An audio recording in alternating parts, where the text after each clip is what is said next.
నమస్తే, నేను Maruthi Ram. One voice న్యూస్కు స్వాగతం. మెదక్ జిల్లా రామాయంపేట మండల కేంద్రంలోని రైతు వేదిక ఆవరణలో రైతు నేస్తం కార్యక్రమాన్ని నిర్వహించారు. ప్రొఫెసర్ జయశంకర్ సార్ వ్యవసాయ విశ్వవిద్యాలయం నుంచి శాస్త్రవేత్తలు నేరుగా రైతులకు వేసవి కాలంలో నేలలో సేంద్రియ కల్పన ప్రాంతంపై అవగాహన కల్పించారు.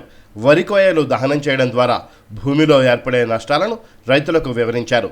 వ్యర్థ పదార్థాలను దహనం చేయకుండా భూమిలో దున్నివేయడం ద్వారా పోషక విలువలు పెరిగి రైతుకు పెట్టుబడి తగ్గి అధిక దిగుబడి వస్తుందని అవగాహన కల్పించారు.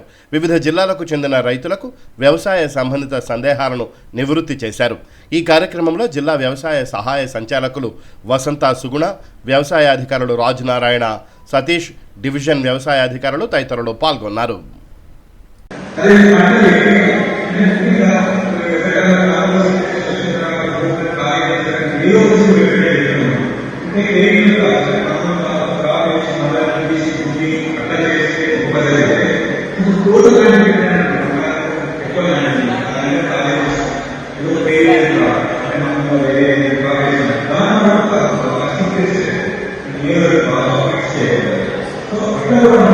రైతు నేస్తం కార్యక్రమంలో భాగంగా వీడియో కాన్ఫరెన్స్ విధానం ద్వారా మనకు వ్యవసాయ శాఖ హైదరాబాద్ నుండి రైతులకు వ్యవసాయ విశ్వవిద్యాలయం శాస్త్రవేత్తలతో అవగాహన కార్యక్రమం నిర్వహించడం జరిగింది.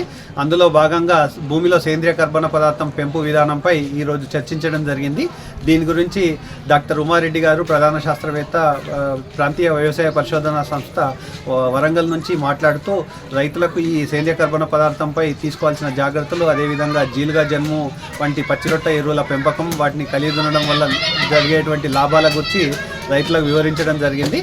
దీని గురించి రైతు మనకు భద్రాద్రి కొత్తగూడెం సంబంధించినటువంటి హరికృష్ణ అనే రైతు భూమిలో సేంద్రియ కర్బన పదార్థం పెంపు గురించి తన స్వీయ అనుభవాలను మిగతా రైతులతోని పంచుకోవడం జరిగింది. అదేవిధంగా వరి కొయ్యగలను నేలలో దున్నే విధానము, దానివల్ల లాభము, అది కాల్చడం వల్ల వచ్చే నష్టాల గురించి దేవేందర్ రెడ్డి మనకు హన్మకొండకు చెందినటువంటి రైతు తన స్వీయ అనుభవాలను రైతులకు పంచుకోవడం జరిగింది.